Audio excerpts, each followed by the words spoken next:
It's a little late for tears, isn't it, Barbara? Even though you didn't know it was going to happen today, you've still had your whole life to prepare for it.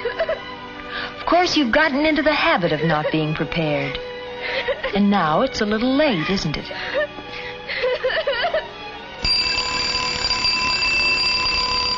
You're a creature of habit, Barbara. We all are.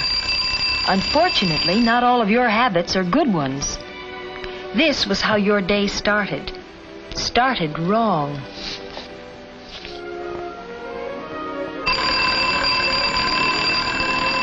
Your neighbor, Helen, is a creature of habit, too.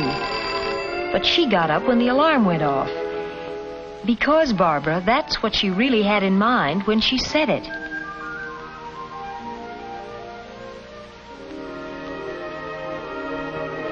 Helen has trained herself to know what she's going to do, in what order, and where the things are to do it with. She really doesn't have to think about it. She already knows what clothes she's going to wear today. As it turned out, it was a special day for Helen, too. But she makes a habit of being ready for special days. She starts by having a place for things and keeping them there.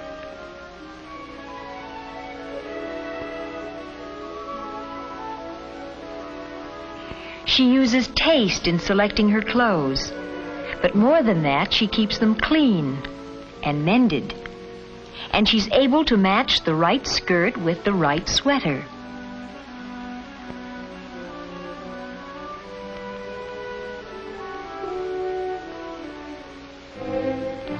This was going to be a special day for you, but you hadn't gotten very far with your preparations for it. Was your whole family asleep? No, your mother was up. Had been for an hour. Barbara! Barbara, get up. You'll be late for school. Does she have to do this every morning, Barbara?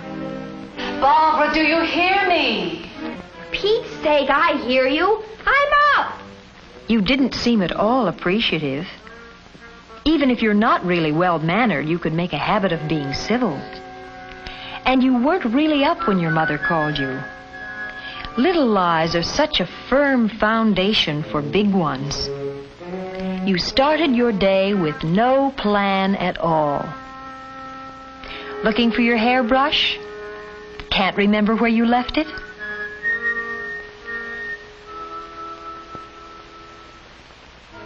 You forgot other important things today.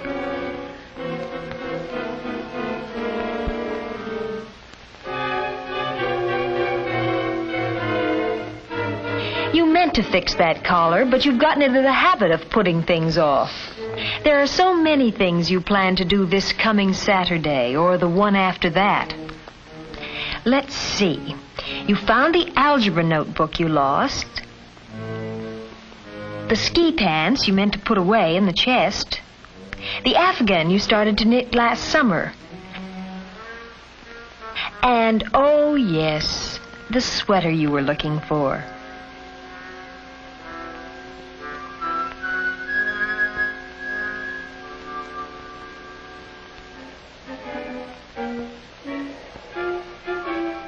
You decided to cover the spots on your sweater with a scarf. You often do that. But you can't forget that the spots are there. If you had a habit plan for your mornings, you might get off to a decent start someday. Helen has a habit plan, and it includes a healthy breakfast and a pleasant word with her parents. All three always enjoyed Mr. Elliott's comments on the news. It was time to get started for office and school. Helen's dad would drop her on the way downtown. And who could ask for a nicer way to go to school?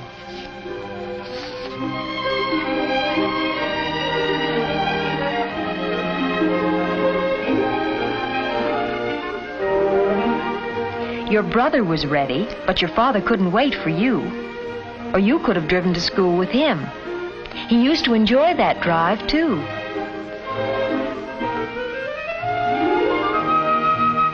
Your eggs were cold this morning, but you had no time to be picky about food or to think about your diet.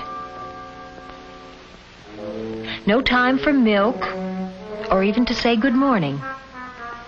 No time for manners. You made a pretty picture with your rumpled skirt, your spotted sweater, and your hair in a tizzy.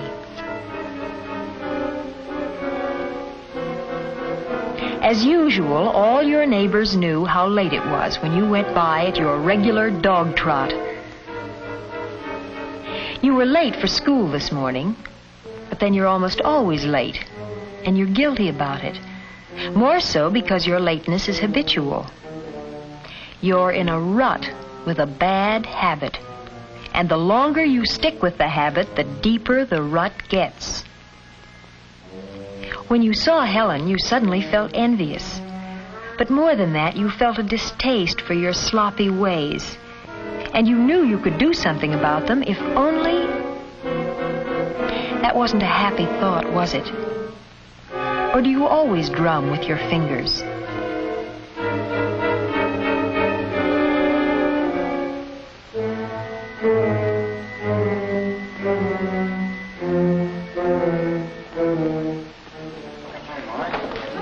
You were just chatting away with Helen when it happened, when the day suddenly turned into something special. You've never been friends with Ann Tolliver, and you've always wanted to be. Hi. Hi. Some of the crowd's coming over to my house right after school. Do you think you two could make it? Well, that'd be fun, Ann. I'd love to. Swell. Well, what do you say, Bobby? Sure, thanks. Okay, see you later. Bye. That'll be fun, won't it? Oh, yes. Bye. Each school year sees new groups forming, old ones reforming. Yours is a changing social world, and the opportunities to be part of it must be taken when they arise. You knew this afternoon that you were making a bad impression, and you knew how easy it is not to be invited again, and how quickly you can be left out of the crowd. You were embarrassed by your messy hair and the fingernails you had neglected to clean.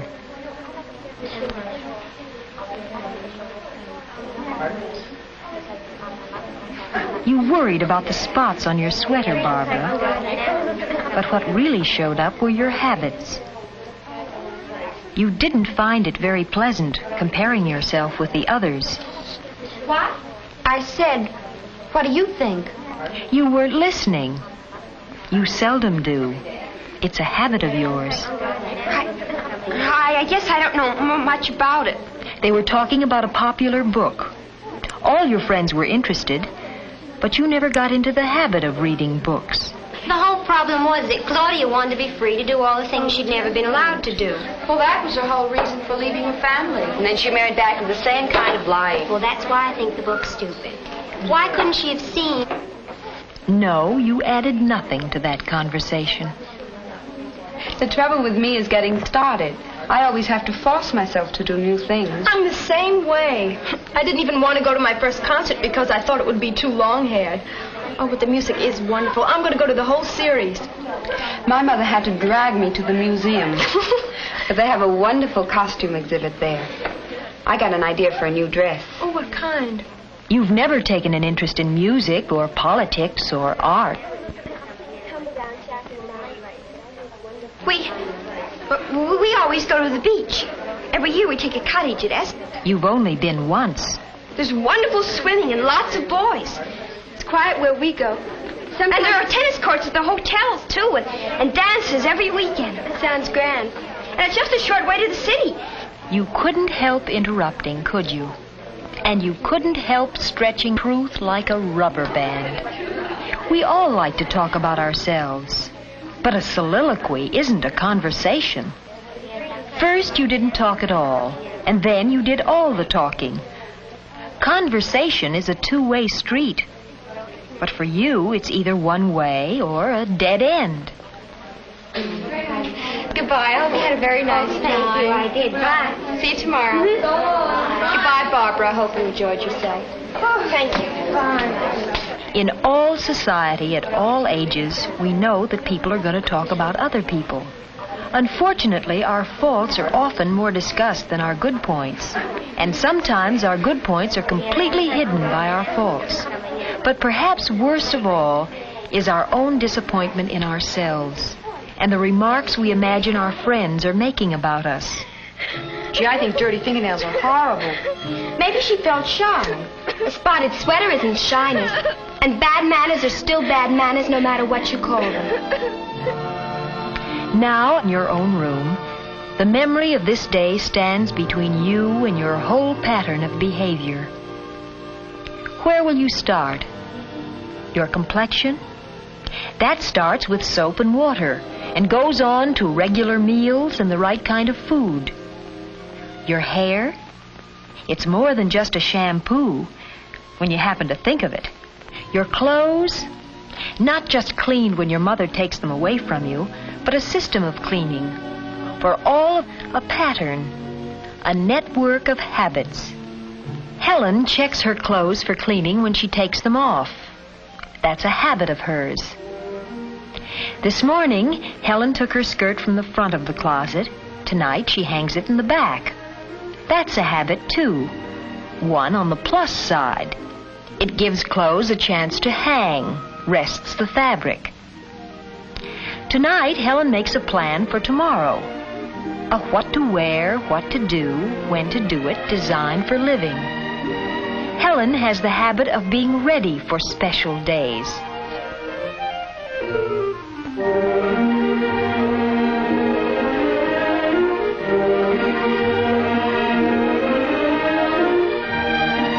Good habits save time and energy and give us greater freedom to do those extra things we want to do.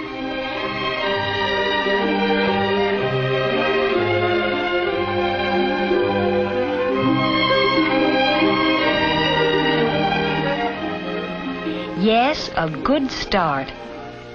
But these improvements are not yet habits, not by any means.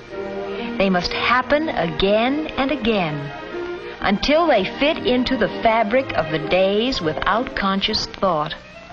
If you try, really try, you can root out the poor, accidental habits and establish in their place the good habits approved by custom, accepted by society.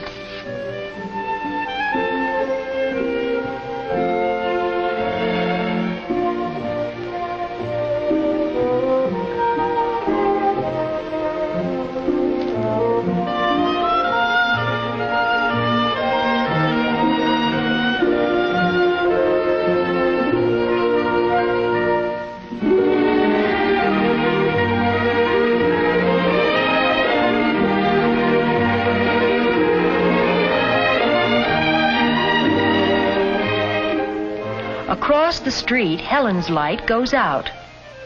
Reasonable hours are part of her pattern. And you, Barbara? Well, you've had a hard day. But staying awake to think about it won't help it any. Go to bed early for a change. Give yourself a good start on a new day.